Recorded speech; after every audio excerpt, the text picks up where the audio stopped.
And Senator Whitehouse, congratulations. How are you feeling with the confirmation as the nominee?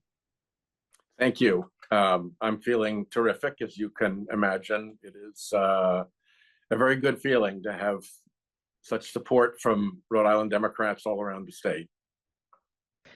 This is the fourth time now that Rhode Island voters are sending you to the November ballot. Does it feel any different each time? Is it starting to get old? Yeah, every time is new. It's always exciting.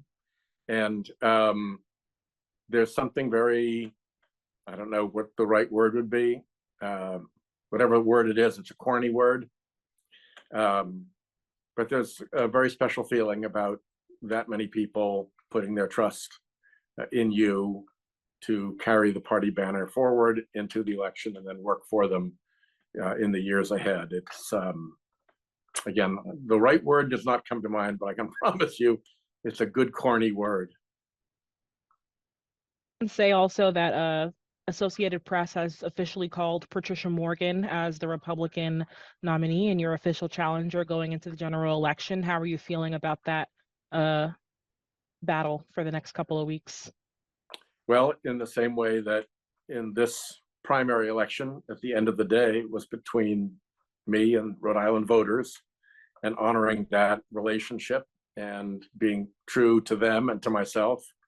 I think the same guidelines apply with respect to whoever my Republican opponent is, and I'm going to conduct myself just that way, and with any luck, go forward to another victory in November. What are the issues that your campaign is focused on in 2024?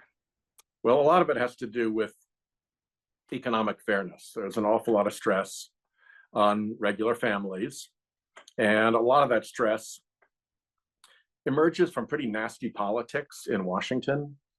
A tax code, for instance, that goes harder after middle-class families than it does after billionaires. You know, if we get enough Democrat votes so that we have the presidency and the Senate and the House, these are things that we can repair. Things like we saw the child tax credit work. We saw how well it worked through the COVID pandemic, and then Republicans insisted on killing it. Well, if they can't kill it, we can bring it back. And that, again, just breathes such a big sigh of relief to Rhode Island families. And one of my personal favorites is to lock down Social Security finances and Medicare finances so that they are permanently reliable.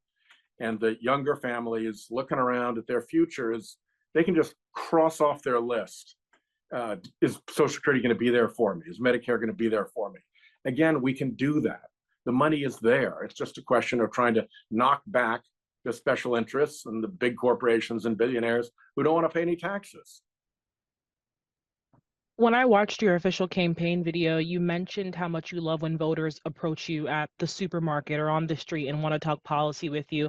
And I'm curious, what are you hearing from Rhode Islanders right now? I mean, you mentioned the economy. Is that all people are talking about right now? Or what are those conversations like right now?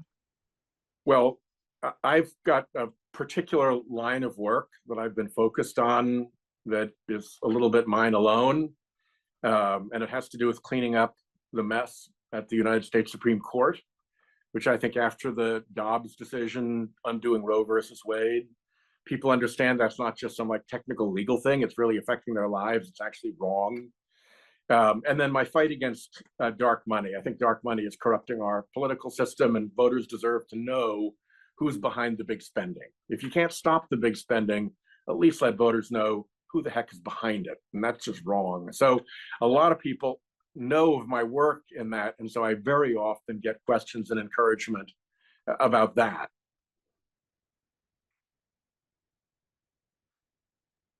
And my last question for you, after all this time, fourth term, how do you refrain from kind of taking Rhode Island voters for granted? You know, you have the name recognition there. People know you when they see your name, they know what you've done in the past, but how do you refrain from, just kind of letting that lead you throughout your term? Well, I'd say it's not my nature to let that happen. And it's for sure not Rhode Islanders' nature to let that happen.